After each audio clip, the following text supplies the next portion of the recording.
Senhoras e senhores, ao cumprimentá-los, estamos iniciando Diálogo Espírita, a doutrina espírita passada a limpo. Vamos fazer neste momento uma prece, pedindo a proteção, a luz de Jesus sobre todos nós, para que possamos também, com esta luz, com esta paz, podemos passar para as pessoas, podemos transmitir para as pessoas essa energia de grande vibração do Mestre. O Mestre que deve, com tudo isso, acalmar os nossos corações, energizando o ar que respiramos, a Terra, o nosso querido planeta azul. Também queremos agradecer por este momento, agradecer a Deus pela vida que foi criada há milhares de anos, pela existência desta encarnação, para que possamos fazer o melhor possível com ela. Muito obrigado, e que assim seja. O nosso trabalho de hoje é Não Duvides, está em Tiago, capítulo 1, versículo 6. O que duvida é semelhante à onda do mar, que é levada pelo vento e lançada de uma para outra parte. Em teus atos de fé e esperança, não permitas que a dúvida se interponha como sombra entre a tua necessidade e o poder do Senhor. A força coagulante de teus pensamentos nas realizações que empreendes procede de ti mesmo, das entranhas de tua alma, porque somente aquele que confia consegue perseverar no levantamento dos degraus que o conduzirão à altura que deseja atingir. A dúvida no plano externo pode auxiliar a experimentação, nesse ou naquele setor do progresso material, mas a hesitação no mundo íntimo é o dissolvente de nossas melhores energias.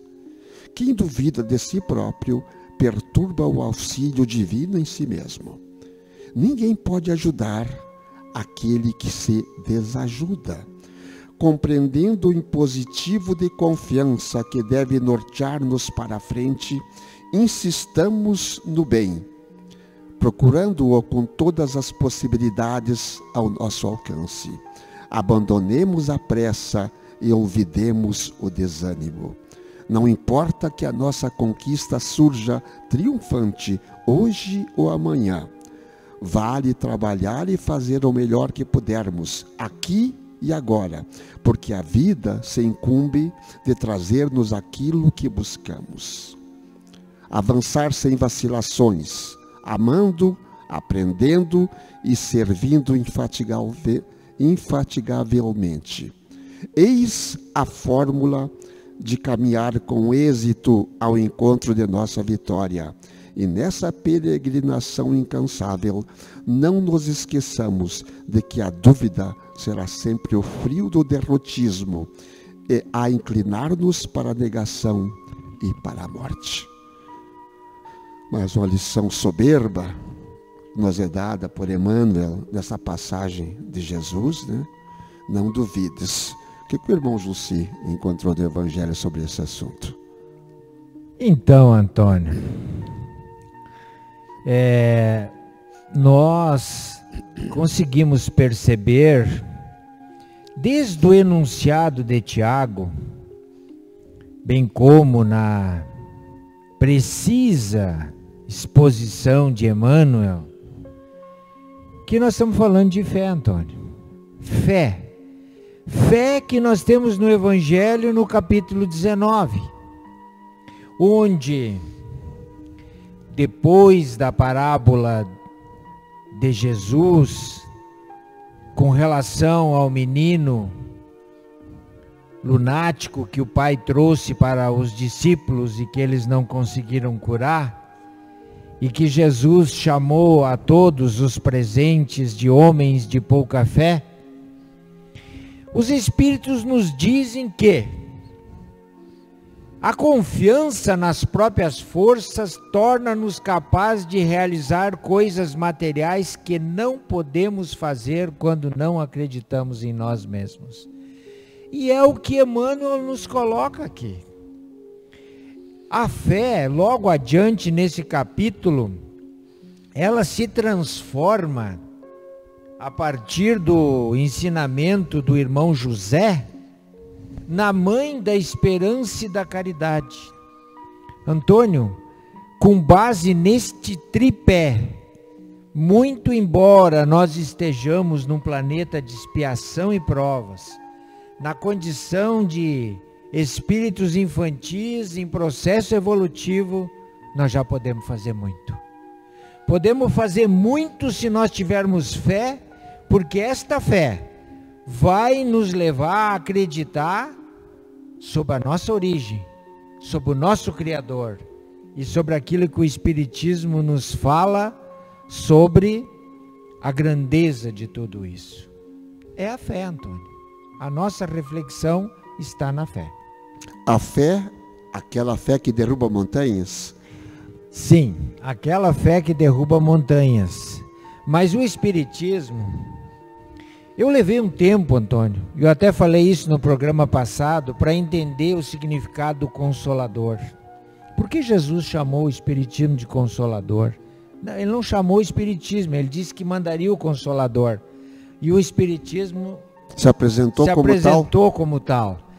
Eu levei tempo para entender, mas o tempo foi ótimo e necessário para que dentro de mim pudesse se inserir esse conhecimento, esse ensinamento que se transformou em conhecimento.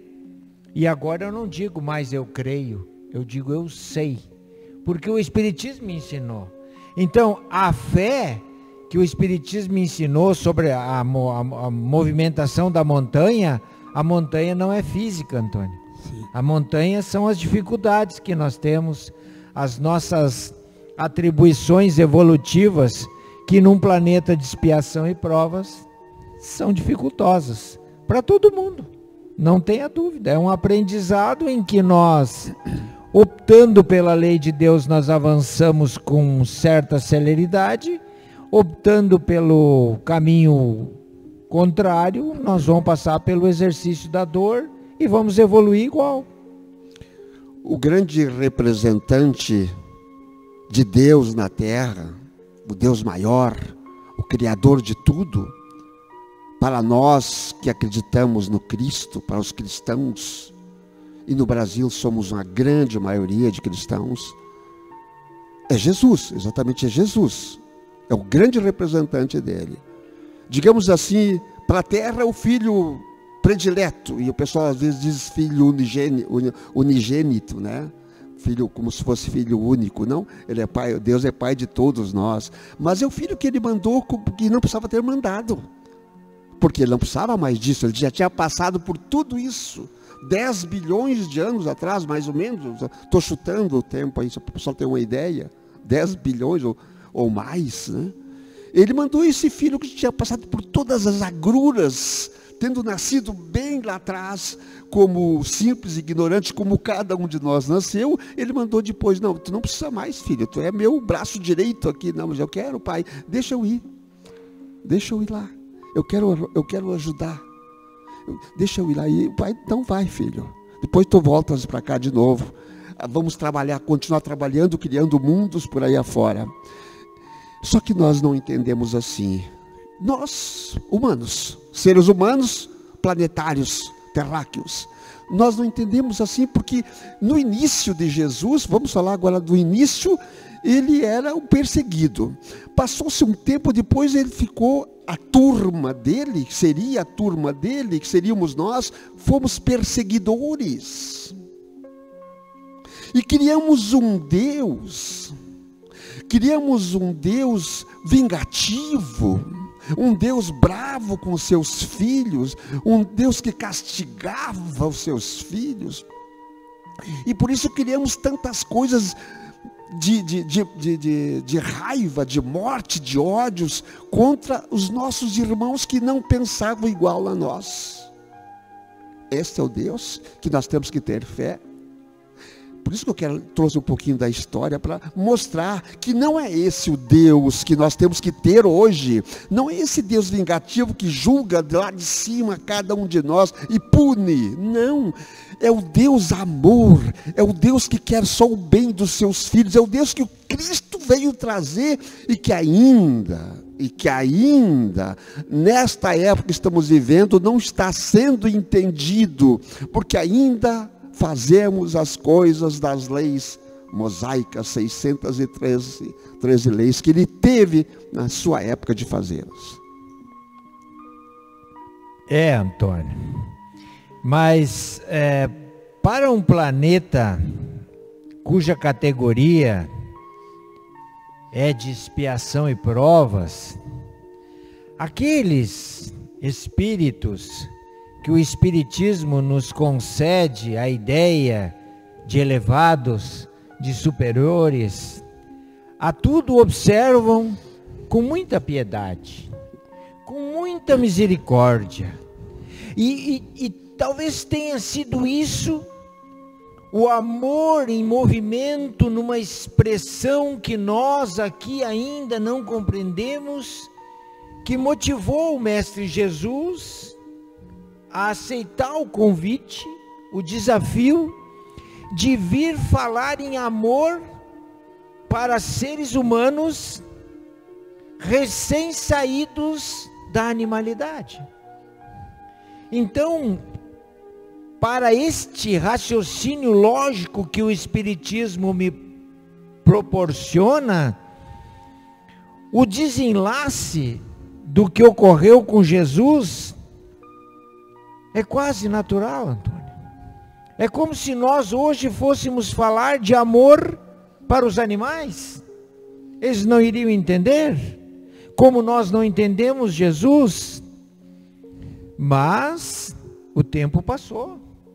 Hoje, passado 2000 anos, com o advento do Espiritismo em plena florescência no planeta, nós temos capacidade de compreender melhor as coisas. Por isso que fé hoje, o Pai Nosso hoje, o Jesus hoje tem que ter maior significado para nós, Antônio. E isso é demonstração de fé. Se a fé é a mãe da esperança e da caridade, a caridade quem nos disse como praticar foi o Mestre. Ele foi tão magnânimo na sua curta jornada que conseguiu exemplificar materialmente o que é o amor. É a caridade em movimento. Tem 3 pilares na caridade que, se tu praticar, tu estás sendo amoroso, benevolente para com todos, indulgente para com as imperfeições alheias e perdoando as ofensas. Tudo isso é ferramenta que nós temos, Antônio, para não duvidar daquilo que nos é ensinado, sobretudo sobre nós mesmos. Não está na hora, tu não acha, de nós acreditar mais na nossa origem, Antônio? Ah, sim. Então somos deusinhos. Sim. Aí que é o grande detalhe. Nós temos que nos autodescobrir.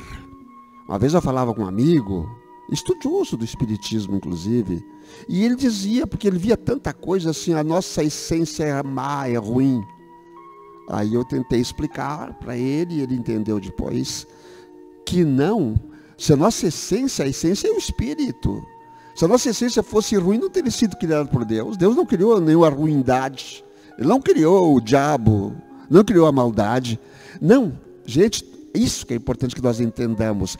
Nós temos que deixar florescer a nossa essência. Nossa essência é divina, que tu falavas agora, os deusinhos que nós temos lá dentro de nós, deixemos sair para fora esse deusinho. Isso é importante. Eu sei que a gente esconde ele. A gente esconde em casa, às vezes, em casa. esconde lá na rua, porque a gente não quer demonstrar fraqueza. Acha que demonstrar amor é fraqueza. Então demonstramos que somos aqui, porque isso, aquilo. E tudo isso, Antônio, não é um exercício de crença, é um sentimento. Então nós temos que avançar do sentido de crença, que alguém nos disse que é assim. Nós estamos aptos a dizer, eu sei, eu sinto isso. Eu sinto isso. É assim porque eu sinto que é assim. Mas até chegar lá é de muitas passadas. Mas o nosso até chegar no eu sinto. O nosso programa tem que desafiar os nossos espectadores. Até chegar no eu sinto, porque a gente sabe e não sente. Às vezes a gente sabe e não assim, sente. Pensa que sabe, então. Há um antagonismo dentro de nós, Antônio, que é o orgulho e a humildade. Quanto mais nós tiver de um, mais diferente nós seremos em relação a quem tiver do outro. Quando nós tivermos orgulho em abundância na nossa estrutura emocional e sentimental, nós seremos crentes, porque nós nos submeteremos à superficialidade das coisas, estaremos preocupados mais com a coisa que nos diz respeito aos sucessos materiais, que são palpáveis. Agora, quanto mais humildade nós tivermos no coração, quanto mais esse sentimento que Jesus colocou na primeira escada, no primeiro degrau da escada das bem-aventuranças, mais nós estamos capacitados de compreender o nosso Pai, o nosso Mestre, a nossa origem e a nossa condição de filhos do Criador do Universo. Quando a gente é ignorante, e a gente tem medo. Não faz porque tem medo, é ignorante, e o egoísmo adota outras atitudes e nós vamos passando ao largo desta grandeza existencial, mas vamos sofrendo, Antônio. Não passamos batido, não passamos de escondidinho pelo lado da cabana, não. A gente vai sofrendo. Então por que não aprender? Por que não mergulhar naquilo que caridade representa? Por que não acreditar que somos divinos? Podemos muito. É o convite. É não duvidar, a lição é não duvidar de nós mesmos e através da fé, que foi a lição principal, né? Através da fé que devemos ter no grande Pai, amoroso Pai, perfeito em tudo, em tudo, em tudo, em tudo, e no Cristo, o seu representante maior aqui na terra, que veio exatamente pregar o amor para nós, não duvidar deles. É que às vezes a gente duvida, porque a gente, eu acredito, mas dá um tropeção ali, é alguém que buzinou no trânsito lá, é alguém que apontou o dedo para mim, e eu saí duvidando já, mas por que isso, por que aquilo, por que isso?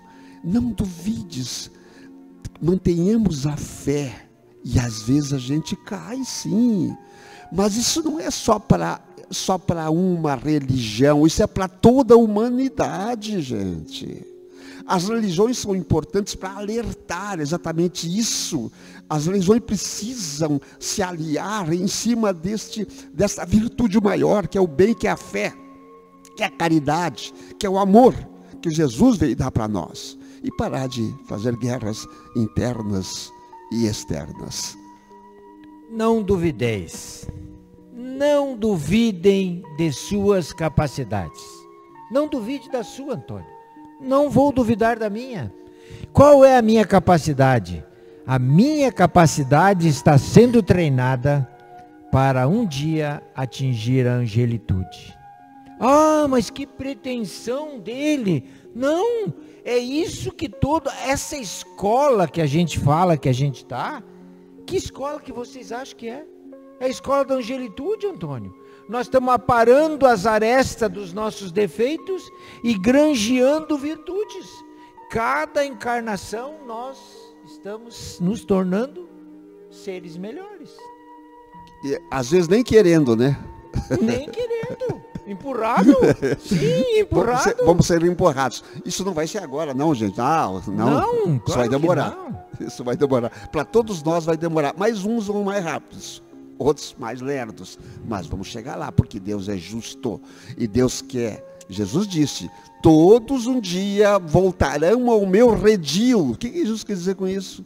Todos, ele falou. Nenhuma ovelha será desgarrada.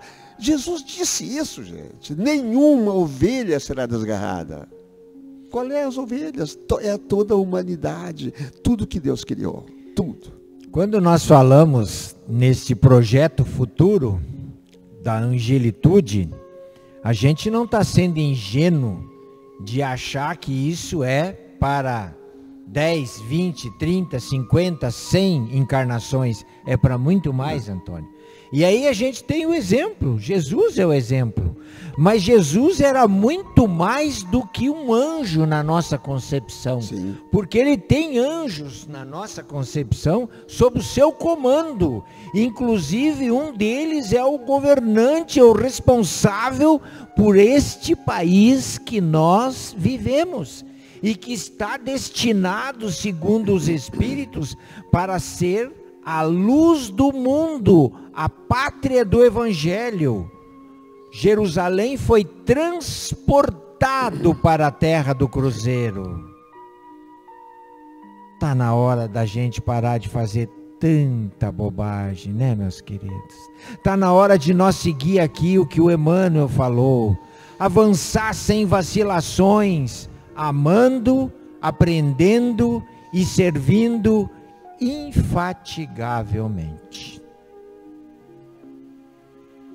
Percebe como o ensinamento ele é apaziguador? Ele, além de instrutivo, ele nos enche de alegria. Ele conforta o coração. Ele nos produz soluções, porque espíritos benfeitores se unem aos nossos propósitos e nos influenciam positivamente. Volto a repetir aquela frase: ser bom é muito bom. Ser bom é bom. E pode encerrar então, irmão. Depois que ser bom é bom, então, é ótimo. Então, gente, ensinamentos desta natureza que nos desafiam aquela parte nossa que ainda está em dormência, que nos desafiam aquela parte que ainda está esperando a explosão do perfume da flor se abrindo, que nós, com muita alegria, estamos pedindo permissão para encerrar este programinha despretensioso, mas que tem a ousadia de desafiar a nossa inteligência e a nossa origem. Senhor, obrigado por esta oportunidade. Obrigado por estes momentos em que Antônio e eu, e outras tantas vezes o Dilson, nos propomos aqui como aprendizes do Evangelho a nos transportar para o futuro e ver as blandices do teu amor circulando entre os seres. Obrigado. Por ora suplicamos a tua ajuda e o teu auxílio, para que possamos curar as feridas da nossa alma, para que possamos sair do pântano das nossas iniquidades e que possamos vislumbrar a tua luz, vencendo as brumas da nossa ignorância, nos fortalecendo a nossa fé, a nossa certeza de que o caminho é esse que tu nos mostrou. Muito obrigado por tudo, Mestre. Que assim seja.